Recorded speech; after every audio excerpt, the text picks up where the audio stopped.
Hello everybody, welcome back. Today as well we have got you another video. In this video I'll show you how you can download a statement of Barclays Bank. But before that, please do make sure to like our video, subscribe our channel, and yes, without any further delay, let's get into it.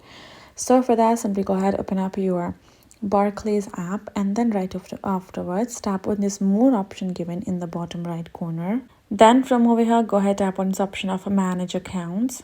Then from over here, you're going to find the section of statement and letter preferences. Tap on Go Paperless Today and tap on Go Paperless. Then you will find the section of statement and letter preferences. Go ahead, tap on it. Then there you go. Your details will be shown right over here. You can see account, Barclays, Platinum, etc.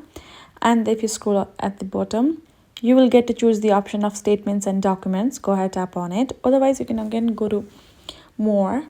There you go. Your statement will pop up right over here. You can simply go ahead, tap on the one that you would like to check out, and even if you want to download, so tap on the one, and your statement will be presented. You can tap on this little share icon given on top right corner for you to simply download it in your device, and you can store it for your purpose. So that is how basically you can do it. Hope this video helped you. Thank you so much for watching, and I'll see you guys in our next video.